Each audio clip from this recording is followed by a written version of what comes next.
మిత్రులారా, ఆదివాసులపై కుట్రలు ఎక్కడి నుంచి మొదలైనవి అనేది మొదటిసారి మనం తెలుసుకోకుండా దానికి ఫుల్ స్టాప్ పెట్టడం కూడా అంతే క్లిష్టంగా మారుతుంది. కాబట్టి దానిపైన మనం ముందుగా దృష్టి పెట్టాల్సిన అవసరం ఉన్నది.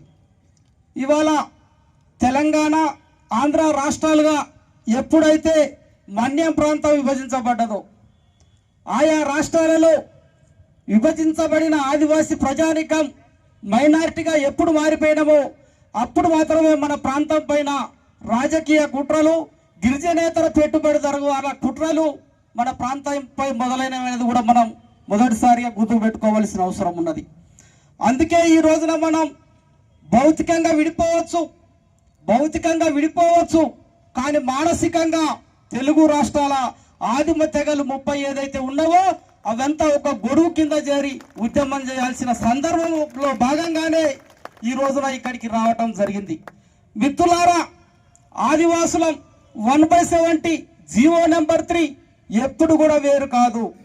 తెలంగాణ గోదావరిలో మట్టి తల్లి గర్భం నుంచి పుట్టిన కోయలు కానీ గోండులు కానీ ఈ రోజున తూర్పు కనుమలలో పశ్చిమ కనుమలలో ఉన్న కొండరెడ్లు కానీ కొండ దొరలు కానీ విశాఖ మన్యంలో సీలేరు మట్టి తల్లి గర్భం నుంచి పుట్టిన కోందులు కానీ భగతలు కానీ పోర్జలు కానీ శ్రీకాకుళంలో నాగావళి వంశధార ఆ నీటిని పంచుకొని పుట్టిన నా భగతలు కానీ అక్కడున్న జాతాపులు కానీ సవరాలు కానీ ఎప్పటికైనా కానీ ఈ కొండలు చీల్చుకొని పుట్టిన భూమి పుత్రం అనే ఒక బలమైన నినాదంతో ఇవాళ మనం పోరాటాన్ని ముంగడు తీసుకోవాల్సిన అవసరం ఉన్నది. మిత్రులారా, నీ కుట్రలు పనిచేయవు.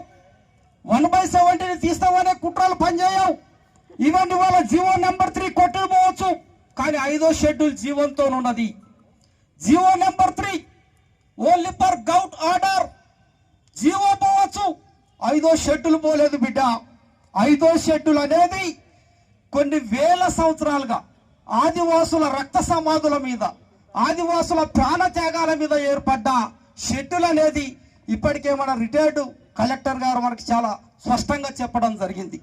నీ అయ్య జాగిర్ కాదు 5వ షెడ్యూల్, నీ అయ్య జాగిర్ కాదు 1/70, నీ అయ్య జాగిర్ కాదు జీవో నెంబర్ 3 అని బరి తెగించి కొట్లాడే మరొక కొమర భీములాగా మన పోరాటం రావాలి. మిత్రులారా, ఇవాళ నేను రాష్ట్ర ప్రభుత్వాన్ని అడుగుతున్నా, రాజకీయ పార్టీలను అడుగుతున్నా, షెడ్యూల్ పైలోకి అక్రమంగా వచ్చిన గిరిజనేతర వలసను అడుగుతున్నా, గిరిజనేతర పెట్టుబడిదారి వర్గాన్ని అడుగుతున్నా, ఇవాళ ఇండియన్ కాన్స్టిట్యూషన్ అడుగుతున్నా.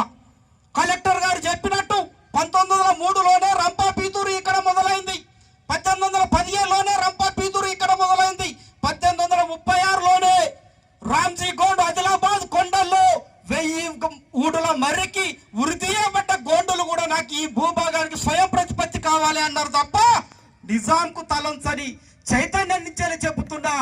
నీ భారతదేశంలో నువ్వు చెప్పే సిపాయిల తిరుగుబాటు 1857 భారత తొలి స్వతంత్ర పోరాటం అంటావు కదా, నీ పోరాటం మొదలు పెట్టకుండే రక్తం చిందించుకున్న పోరాటం నుంచి వచ్చిందే 5th షెడ్యూల్ అనేది గుర్తు పెట్టుకోవాల్సిన అవసరం ఉన్నది.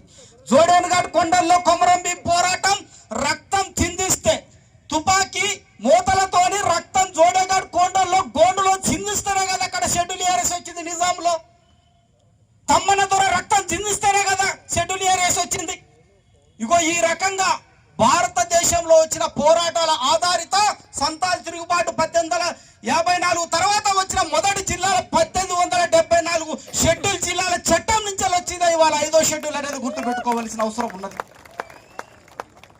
కంటిన్యూస్ 1/70 1917 తర్వాత మన్యం పోరాటం తర్వాత 1700 భూ బదలాయింపు చట్టం అయింది, 1859లో ఎల్టీఆర్ అయింది, శ్రీకాకుళంలో సత్యం మాస్టర్ ఆదివట్ల కైలాసం రక్తం చిందించిన తర్వాత నక్సల్ బరిని ప్రాంతాన్ని ముత్తాడిన తర్వాత ఆదివాసుల రక్త సమాధుల మీద వచ్చిన నా 1/70 చట్టాన్ని కుట్రలు చేస్తున్నట్టే వదిలిపెట్టాం బిడ్డ, మడత పెట్టి గుద్ది పండబెట్టి గర్జన. మిత్రులారా, జైపాల్ సింగ్ ముండా సార్ చెప్పిండు, భారతదేశ ఏర్పాటులోనే భారతదేశానికి వలస వచ్చిన 92% అంతా బయటకు వెళ్ళిపోవాలి, ఈ దేశం నాదర బిడ్డ అని కొట్లాడిన ముండా సంతాలు కోయ గోండులు కోందులు గంజాం లాంటి తిరుగుబాట్లు దేశం అడిగినప్పుడు ఈ దేశంలో ప్రత్యేక దేశం సాధ్యం కాదు కానీ భారత రాజ్యాంగంలో 5-6 షెడ్యూల్ అనేటివి మీకు అందిస్తాం. దానిని మినీ రాజ్యాంగం చెప్తాం. భారత రాజ్యాంగంలో 12 షెడ్యూల్ ఉంటే 5-6 షెడ్యూల్ అనేటివి ఆదివాసుల కోసం కేటాయించే ప్రత్యేక షెడ్యూల్. ఆ భూభాగాలే ఈ దేశంలో ప్రత్యేక దేశం అని ప్రకటించిన నెహ్రూ సాక్షిగా ఇవాళ బరాబరి సవాలు ఇస్తున్నాం బిడ్డ. నా ప్రాంతంలో పిరికేడంత నేల పోయినా గాని ఒప్పుకునేది లేదు, సహించేది లేదు. ఇప్పటికి మా లోపల మరిగేది తమ్మన దొర రక్తమే, కొమరం భీం రక్తమే, బిర్సా ముండా రక్తమే. కాదనేటోళ్ళు ఎవరు ఇక్కడ ఎవరు ఉన్నారా? ఎవరన్నా ఉన్నారా? బరాబరిగా సిద్ధపడి ఉన్నాం. తెలంగాణలో ఎలాంటి పోరాటాలు జరుగుతాయో చూస్తాను. మా గురువు లాంటి మా రామారావు దొరండతో కూడా ఇవాళే కలయిక కలిసినాం. శ్రీకాకుళం నుంచి ఆదిలాబాద్ వరకు మీ పార్వతీపురం సంఘం చూస్తాం, సీతంపేట సంఘం చూస్తాం, పాడేరు సంఘం చూస్తాం, కేఆర్పురం సంఘం చూస్తాం, రంపచోడవరం సంఘం చూస్తాం, గోండుల ఉట్నూరు సంఘం చూస్తాం, ఎటునారం చూస్తాం, శ్రీశైలం మల్లన్న దగ్గర ఉన్న ఐటీడీఏ సంఘం చూస్తాం, భద్రాచలం చూస్తాం. అన్ని ఐటీడీఏలు 9 ఐటీడీఏలు కలిపి మడత పెట్టి కొడితే రాజకీయ కుట్రలు, గిరిజనేతర కుట్రలు పటాపంచలైపోయే విధంగా అరణ్య గర్జన సభ ఉంటుంది అనేది గుర్తుపెట్టుకోవాల్సిన అవసరం మిత్రులారా. ఈ స్టేజ్ నుంచి నేను అడుగుతున్నా, రాష్ట్ర ప్రభుత్వం గౌరవనీయులు చంద్రబాబు గారిని అడుగుతున్నా, మీ ఆధ్వర్యంలో వచ్చిన చట్టమే ఇది. జియో నెంబర్ 3 మీరు చేసిన జియోనే, 275 కూడా మీరు చేసిన జియోనే. ఎన్టీఆర్ సమయంలోనే వచ్చింది. ఇవాళ మనకు వకీల్ సాబ్ ఉన్న డిప్యూటీ సీఎం. వకీల్ సాబ్ సినిమాలో కొండ దొరలకు అన్యాయం దొరికితే కోర్టుకు పోతే ఫీజుకు పైసలు ఇవ్వనప్పుడు తేనెని తీసుకొని కేసును వాదిస్తాడు రియాలిటీ సినిమాలో. ఇవాళ రియాలిటీలో అడుగుతున్నాం డిప్యూటీ సీఎం పవన్ కళ్యాణ్ గారిని, మీరు ఇవాళ మోడీతో టచ్ లో ఉన్నారు కదా, 5th షెడ్యూల్ ప్రొవిజన్ అయితే బతికే ఉన్నది కదా, 5th షెడ్యూల్ చచ్చిపోలేదు కదా, రాజకీయ లాబింగ్ ఆదివాసుల కోసం చేయండి. మీరు తలుసుకుంటే ఎన్డీఏ కూటమి కూలుతుంది. ఇక్కడున్న ఆదివాసులు నష్టపోతాండ్రు. దయచేసి చట్టం చేద్దాం. ఒక రిటైర్డ్ అయ్యేసి ఒక సిస్టమేటిక్ సైంటిఫిక్ రిపోర్ట్ తయారు చేసిండట. కాబట్టి వీళ్ళకి చట్టం చేద్దామనే ఒక జెన్యునిటీ కలిగిన నిర్ణయాన్ని చేయాలనేది సవినయంగా ఈ అరణ్య గర్జన సభ కోరుతుందనేది కూడా తెలియజేస్తున్నాను మిత్రులారా. జియో నెంబర్ 3 కొట్టుడు పోలేదు. ఎందుకు పోలేదో చెప్తా. ఇక్కడ మా ఎస్ఐ అన్నలు ఉన్నారు, సిఐ అన్నలు ఉన్నారు, మా అక్క కానిస్టేబుల్ ఉన్నారు, ఇక్కడ టీచర్స్ ఉన్నారు, అక్కడ ఐటీడీఏ పిఓ ఉన్నాడు, డిఎస్పీలు ఉన్నారు, ఎస్పీలు ఉన్నారు. ఒకసారి పోయి వాళ్ళ జీతంలో ఏజెన్సీ అలవెన్స్ వస్తుందా అని అడుగుండి. వస్తుందా లేదా?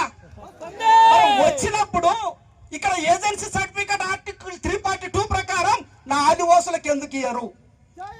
ఏజెన్సీ సర్టిఫికేట్ నా ఆదివాసులకు ఎందుకు ఇయ్యరు? ఏజెన్సీ బతికున్నదన్నప్పుడు, ఏజెన్సీ జీతం తీసుకున్నప్పుడు మరి ఏజెన్సీ నోటిఫికేషన్లు కూడా ఇవ్వాలి కదా, ఏజెన్సీ బిఎస్సీలు కూడా ఇవ్వాలి కదా, ఏజెన్సీ ఉద్యోగాలు కూడా ఇవ్వాలి కదా. ఇవన్నీ రాజకీయ కుట్రలు మిత్రులారా. చేతులు కట్టుకొని కొండలలో మనం పండుకున్నంత సేపు అమాయకులను వేసి ఆడుకుంటారు. అడవిలో జింకల్లో వేటాడతాం, పులుల్ని వేటాడతామా?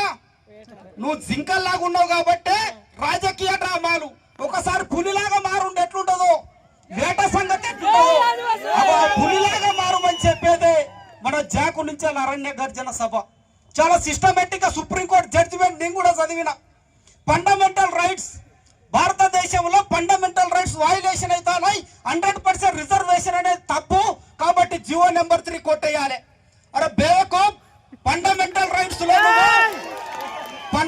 రైట్స్ లో నువ్వు ఆర్టికల్ 19E కింద రీజనబుల్ రిస్ట్రిక్షన్స్ ఉన్నాయి. రీజనబుల్ రిస్ట్రిక్షన్ కొన్ని ప్రత్యేక పరిమితులు ఉన్నాయి. భారతదేశంలో సాధారణ పౌరుడు ఎక్కడికైనా సంచరించవచ్చు భారతదేశంలో. కానీ కాశ్మీర్ లో 370D ఆర్టికల్ ఉన్న దగ్గర, 5వ షెడ్యూల్ ఉన్న దగ్గర, 6వ షెడ్యూల్ ఉన్న దగ్గర సామాన్య మానవుడు అనేటోడు వాళ్ళకి రావద్దురా బిడ్డ అని రాసి ఉన్నది. ఈ ప్రభుత్వానికి తెలివిలేక, కౌంటర్ పిటిషన్ దాఖలు చేయక, సుప్రీంకోర్టు ఎక్కడో మనకు తెలియక రాజకీయ కుటుంబంతో కొట్టుడు పోయిందా ఇవాళ. జియో నెంబర్ 3 అనేది గుర్తుపెట్టుకోవాల్సిన అవసరం ఉన్నది. ఈ ప్రాంతంలో 19E ప్రకారం గిరిజనేతరులు ఈ ప్రాంతానికి వచ్చుడే నిషేధం అన్నప్పుడు ఇక్కడ ఉద్యోగం ఎట్లిస్తావు బిడ్డ అని రోకలు పండబట్టి తన రోజులు వచ్చిన మాత్రమే నీ హక్కు వస్తుంది అనేది గుర్తుపెట్టుకోవాల్సిన అవసరం ఉన్నది. ఈ భూభాగంలో నీకు హక్కు లేనప్పుడు ఈ భూభాగంలో నీకు పట్టా అవుతుందా? ఇక్కడ ఉద్యోగం నీకు వస్తుందా? ఇగో ఇటువంటి పవర్ఫుల్ సిస్టమేటిక్ రూల్స్ మనకి ఎక్కడికక్కడ వయలేషన్ చేసిండ్రు. 5th షెడ్యూల్ పేరా 1 చాలా క్లియర్ గా రాజ్యాంగంలో ఉంటది. భారత రాజ్యాంగంలో షెడ్యూల్ ప్రాంతం కానీ షెడ్యూల్ ప్రాంత రిజర్వేషన్లను కానీ ధిక్కరించే అధికారం, నిర్ణయించే అధికారం ఆర్టికల్ 3.2 క్లాజ్ 1 ప్రకారం ఏ రాష్ట్ర ప్రభుత్వానికి లేదు, న్యాయస్థానాలకు లేదు. కేవలం పార్లమెంటులో రాజ్యాంగ సవరణ తర్వాతనే జరగాలి. ఆర్టికల్ 5th షెడ్యూల్ బతికున్నప్పుడు, ఆర్టికల్ 3.2 అనేది బతికున్నప్పుడు ఆ 5th షెడ్యూల్ సవరణ జరగకుండా 5th షెడ్యూల్లో సబ్పెరా 1 ప్రకారం నా ప్రాంతానికి వచ్చే 22 శాఖలకు సంబంధించిన జీవోలలో టీచర్ గాని, ఫారెస్ట్ గాని, ఏఎన్ఎం గాని, పంచాయత్ సెక్రటరీ గాని, ఇవాళ పోలీస్ గాని ప్రత్యేక జీవోలు ఉన్నాయి కదా. పోలీస్ 109 ఉన్నది, జీవో నెంబర్ 3, టీచర్ ఉన్నది, ఫారెస్ట్ 92 ఉన్నది, హెల్త్ 68 ఉన్నది, పంచాయత్ సెక్రటరీ 135 ఉన్నది. ఈ రకంగా ప్రత్యేక జీవోలు ఉన్నాయి కదా. మరి 5th షెడ్యూల్ బతుకున్నప్పుడు నా జీవోల సంగతి ఏందని ఇవాళ మనం అడగనంత కాలం మనం ఉద్యోగాలు నష్టపోతాం మిత్రులారా. కాబట్టి మనం 5th షెడ్యూల్ రైట్ ను మనం చాలా స్పష్టంగా అడగవలసిన అవసరం ఉన్నది, కొట్లాడవలసిన అవసరం ఉన్నది. రాజకీయ కుట్రలతోనే పోయిన ఇవన్నీ కూడా. ఇవాళ 1/70 తెలంగాణలో ఉన్న రెడ్డి దొరలు, తెలంగాణ పాలించేదేవో తెలుసు కదా, రేవంత్ రెడ్డి. రెడ్డి దొరలంతా కలిసి ఈ ప్రాంతంలో ఇసుకను దోసుకోవాలి, కరెంటును దోసుకోవాలి, తెలంగాణలో నీటిని దోసుకోవాలి, వనరులను దోసుకోవాలి, బొగ్గులు దోసుకోవాలంటే మణిపూర్లో మనకు కూకీలకు అడ్డం వచ్చిన చట్టమే తెలంగాణలో 1/70 అడ్డం వస్తుంది. కాబట్టి ఆదివాసులు ఎట్లాగో పోలేరు సుప్రీంకోర్టుకి. జీవో నెంబర్ 3 ఖతం చేయాలని 1670 మందిని మైండ్ గేమ్ తో ఇవాళ పిటిషనర్లుగా తయారు చేస్తే అడ్వకేట్లు ఎక్కలేరు తెలుసా? అడ్వకేట్లు ఆంధ్ర వాళ్ళు, తెలంగాణ వాళ్ళు పిటిషనర్లు అయితే అడ్వకేట్లు ఆంధ్ర వాళ్ళు. మరి ఇది రాజకీయ డ్రామా కాదా? రాజకీయ డ్రామా కాదా? కాబట్టే ఇవాళ పోరాటం అవసరం మిత్రులారా. రాష్ట్ర ప్రభుత్వానికి మేము హెచ్చరిస్తున్నాం, శాంతిగానే కనపడతాం, మేము శాంతిగానే కనపడతాం, కానీ అశాంతి ఎట్లుండదో కూడా చూపెడతాం, అశాంతి ఎట్లుండదో కూడా చూపెడతాం. కాబట్టి రాష్ట్ర ప్రభుత్వం ఇమీడియట్ గా ఈ చట్టం పైన ఒక కమిషన్ వేయాలి. విడిపోయి ఉన్నాం తెలంగాణలో. ఇవాళ 17,300 చదరపు కిలోమీటర్ల షెడ్యూల్ ఏరియాలో 1,700గా విడిపోయి ఉన్నాం. ఆంధ్రాలో ఇవాళ 13,000 షెడ్యూల్ ఏరియా విస్తీర్ణంలో 4,000 గ్రామాలుగా విడిపోయి ఉన్నాం. కాబట్టి మైనారిటీలుగా చూడకుండా మొత్తంగా కలిపి మనము ఒకే చట్టం తీసుకొచ్చే విధంగా ఇవాళ రాష్ట్ర ప్రభుత్వం, రాజకీయ పార్టీలు, ట్రైబల్ అడ్వైజర్ కమిటీ ఇవాళ తీసుకురావాల్సిన అవసరం ఉన్నది. అన్నాళ్ళు ఇక్కడ ఎమ్మెల్యేలు ఉన్నారు, అక్కడ మాజీ ఎమ్మెల్యేలు ఉన్నారు. దయచేసి 100% రిజర్వేషన్ అనేది రాజ్యాంగంలో లేదు. Local member to the schedule tribe, ఈ భూమి మీద ఎవడైతే ఏ తెగ ఉంటుందో ఆ తెగకి ఆర్టికల్ 3.2 ప్రకారం ఏజెన్సీ సర్టిఫికేట్ ఇచ్చి ఉద్యోగం ఇవ్వన్నది. భారత రాజ్యాంగం భిన్నత్వంలో ఏకత్వం, భిన్నత్వంలో ఏకత్వం అంటే భిన్నంగా కనబడ్డా కానీ ఐక్యంగా ఉంటది. అగో ఆ రకంగా ఇవాళ 100% అనే ఒక సాకు మీద ఇవాళ మన జీవాలు కొట్టేసిండ్రు.